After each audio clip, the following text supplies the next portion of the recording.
Bring in more revenue while saving money and differentiate yourself from the rest of the pack vying to win those guests by becoming more environmentally friendly. We will show you how easy it is and how cheap it can be, if not free, and share all the opportunities available. So join us each week as we take another step along the green path. That's one more step to differentiate yourself from the rest of the pack. Proudly sponsored by the Book Direct Show, a green vacation rental conference. Learn more at bookdirect.show. Hi, everyone, and welcome to another episode of the Green Path podcast. Today, my special guest is Harro Dorsch. Hello, Harro. How are you? Hi, yeah, I'm all right. Thank you. That's good. Harro, can you please tell us a little bit about where you are and your properties? What's the situation? I've got a 3-bedroom B&B, bed and breakfast in a little village called Weaverham, which is in Cheshire, the northwest of England. We've been open for 7 years in November.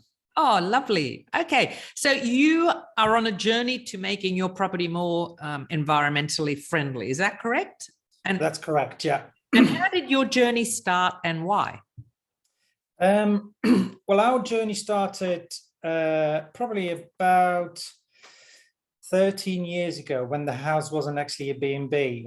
We live in an old Victorian house from 1876 with no cavity walls. So when we moved in, it was all nice and warm because obviously the previous owners put the heating up dramatically to make it nice and warm. And we discovered that it was costing quite a lot of energy. It was just flying out like many houses. And we actually decided to internally insulate the houses. What they call here, it's about 15 millimeters kingspan, and it's all internally. And we've done the full house. Every single outside wall has been done, and also on the floor and our attic as well, fully with a huge amount of glass wall insulation as well. So that was the first big step. Hang on, do you say that insulation goes on the exterior walls? No, on the interior. You can do it on the exterior, yeah. But we've done it interior, and because obviously within an old Victorian house, it hadn't really impact on the size of it. So you know, you've taken a fair bit out, but it's not really noticeable. People don't notice it. So yeah, we did look at the outside, but we decided to do internally. So so that was really the first thing we were doing, and that was purely, well, a bit of both really. Environmentally, we wanted to make sure that we were not wasting heat, and obviously financially as well, sort of trying to reduce our heating bills. And did you see a drop in your heating bill? Oh, I can't really say yes to it, but I probably would say yes because my wife does all the accounts and things like that. So, but yeah, I mean, for sure, because as I said, there was no insulation whatsoever. So and then years go on, and then about 8 years ago, we started looking at creating a B&B in part of the house. And again, we then looked at, we had to do a lot of repiping, and that's been insulated and things like that as well under the floor. And then when we start running the B&B, you come to the discovery that you do use a lot of plastic. You obviously do use a lot of detergents, things like that. So little bit by little bit, I started to look at not having plastic bin bags in the rooms anymore. I still have bin bags in our bathrooms, but they eco-friendly. They we call them. They biodegradable. That's the word. Sorry. So that was one of the things we did. We're doing. Just out of interest, then, in the guest rooms, if you're not using bin liners, are you using like a washable garbage bin? I do, yeah.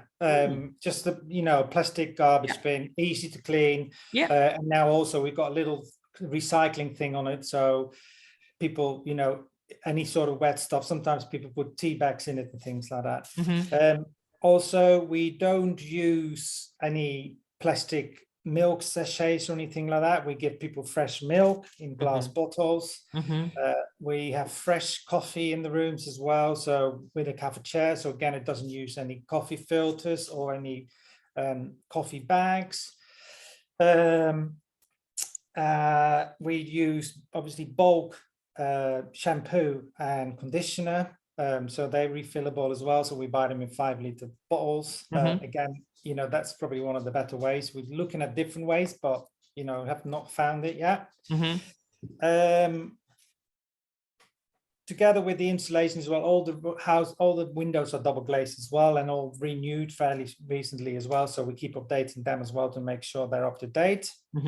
And then recently I've started to make my own washing powder as well. Oh, yeah. That was actually an idea by somebody else within the hospitality, and I think some more people follow it. You use less of it. Personally, I think it actually a lot easier to iron as well, because I iron my own linen. So it's not just the benefit of being better for the environment, is actually helping me reducing the time I need to iron it. That's fantastic. What a great byproduct of using your own homemade washing powder. It is. And then my next stage is to actually make my own dishwashing tablets as well and see how that works. Obviously, it takes a bit of time to make it, but not a huge amount, you know, so that's one of the things. So those are really the small steps we're trying to do in the house. Also with food waste, we ask the guests if they want everything on a full breakfast, because there's nothing worse. I really have a pet hate of people ordering or pulling up a plate and then not finishing it. So that as well, you know, that helps. It does help as well, things like meat products. You know, I've got a little fluffy thing in the house who loves the sausages, you know, so you have the training for him. So we're really trying to reduce the waste and things like that as well. Look, I think at the end of the day, like you were saying about the rubbish bags and things like that, it's really how much rubbish are you taking out of your property? I mean, the thing about the cafetières in the room and not having things in packages like the milk cartons. If you're taking out rubbish or too much rubbish, there's a sure sign that you could be cutting down on something. Now, I'm also very curious, what are the key ingredients in this washing powder? Do you remember? It's soda crystals. Borax and natural soap. Okay, all of these ingredients easy to come by, like just from the pharmacy or the supermarket? Well, you can get them from the pharmacy or local hardware stores, or our friends Amazon do them. Yep. You know, so or you can just walk down the street. True. But yeah, so I got them locally in a hardware store, and also again the natural soaps, I bought them in bulk, not in plastic. So it's those little things where you start thinking, you know, to reduce it. How did you feel when you first whipped up a batch of washing powder? Did you think, what am I doing? Is this going to work? And then, you know, was there a surprise and you're really convinced now? Well, both my wife and my two daughters were like looking at me as if I lost the plot. And I really thought myself as well. But then an opportunity came out as well. I made a reel for it, you know, so did something like that. So, but I was really surprised about the results. And I noticed the first time that when I washed it, and also I dried the wash outside, so maybe that had a little bit to do with it. But how easy it was to actually iron, a lot easier. So it's almost like maybe it's a natural starch in borax or soda crystals or something like that, which makes it one way softer, another way a bit more starchy. So, but yeah, I've definitely will continue using it, even though it's a little bit work to make it, you know, because you have to grate the soap with a potato grater or whatever you call them. So it's a little bit more work, but it's well worth it. And I only use 2 tablespoons of it instead of, you know, like with washing powder, you use quite a big cup of it. So yeah. Fantastic. Now you just mentioned a reel. So did you just mean that you put together a story for Instagram of you making your washing powder? Correct. And did you get feedback from that? Not really. I mean, I'm only small, and I think my guest avatar, they're not really Instagram savvy, you know. Okay. Yeah, fair enough. So, but I do get feedback from people in the community, in the hospitality community and things like that. And we do a bit of, sometimes we remix it as well and things like that. So, but I like to do them. If I get a lot of people feeding back or looking at it, I think one is brilliant. If one looks at it, if 10 looks at it, it's just bringing out the message. And maybe out of the 10 people watching it, maybe one still will think, oh, that's a good idea. So, you know, I think it helps, isn't it? So absolutely. That's how I try to bring over the things I do for the environment as well. Yeah. And what about solar panels? Have you ever explored solar? That's the next thing on the agenda. Next month, we're actually getting some air source heat pumps installed as well. That will then create hot water for us, for the radiators, for the showers and things like that. And then hopefully by the end of August, we also will have our roof full with solar panels, which then helps create the energy, the electricity for the air source heat pumps. Wow. Okay. And was that difficult to investigate, research, and make happen? Again, I did a little bit of research, but my other half is very, very good at research and very thorough. And you know, I've got an attention span, an attention span of an ant, you see, and I just, you know, I switch off quite quickly. But see, done a lot of research, and then we had people coming around and what we could do, because obviously we were looking at ground source heat pumps as well, but that is a major investment. Okay. And also the guarantee that it actually works is still not there. So that's the reason why we went with the air source heat pump. So yeah, hopefully that works. And then when the solar comes on board, well, we're probably hopefully going to be completely off grid, really. Wow. That's fantastic. Now I have a question, and I'll save it for the solar panel episode, but since you're doing it and you've investigated it, given that you're in the UK, which is predominantly cloudy, does it still work? Does it have to have sun hitting the panel, or is it the UV light that it catches? Will it work all the time? No, it will work, because I think, as far as I know, it's also the UV.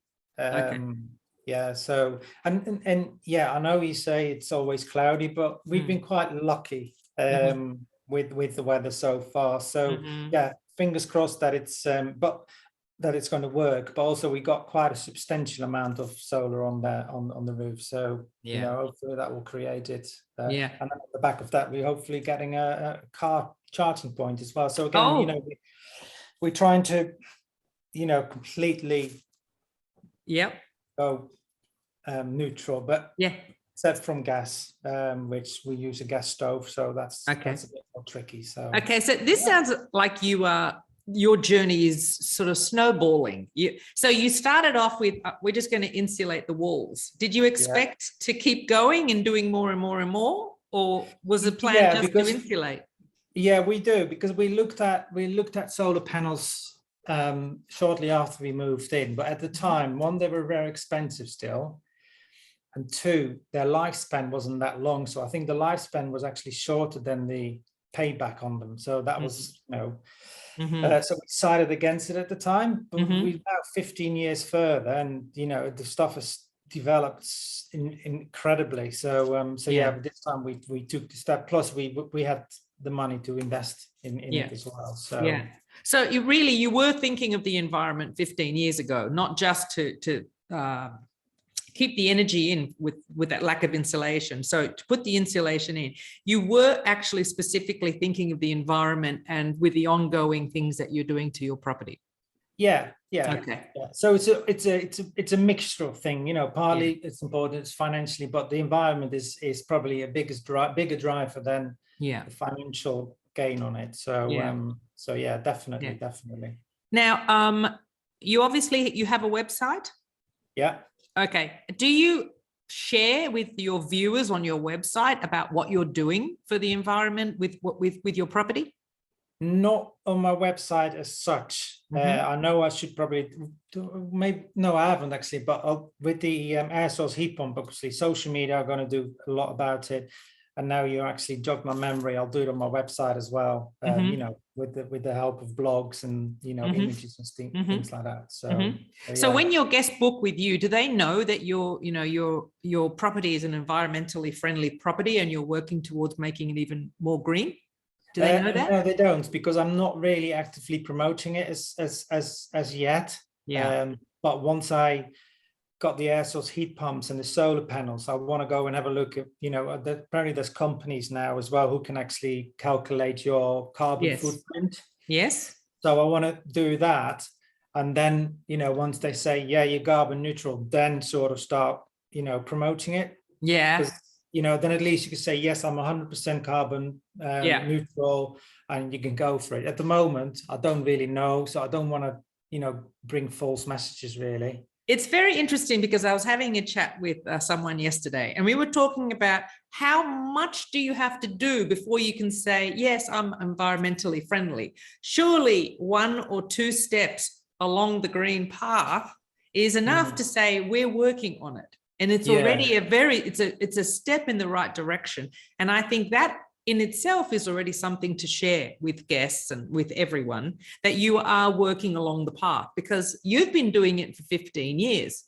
Why not share it 10 years ago or 12 years ago that you are working towards something? You're on a journey. The path is it can be a long path, given the finances and what have you, and technology catching up with things. Why not say what you're doing? Because already what you're doing, you've got a lot of big green ticks that you can be sharing with people. I don't think you need to wait until you're neutral, carbon neutral or positive, or whatever the term is, depending on who you speak to, there's a different term. But I don't think you should wait for that. I think you should be sharing what you're doing with everyone, because I think it's a very positive message that you can share. Yeah, which I do on the social media, but not on my website. So yeah, good thinking. Well, I'll keep that in mind because I need to look at my website anyway. So yeah, good idea. Well, there are actually Booking.com said that the stat was 82% of people are looking for sustainable properties to stay in. So there is a very large niche market of people looking for these kinds of properties. So this is why, you need to be sharing, this is what you're all about. So maybe that can open up your guest range for these people looking for a sustainable stay. Yeah, good idea. Thank you. No problem. But the funny thing is as well, I mean, I obviously do the little steps and those things. And also what I actually do, being called the Hive at 52, I give people a little envelope with a little drawing on it with my website and telephone number. And it's got bee-friendly seeds in it. Ooh.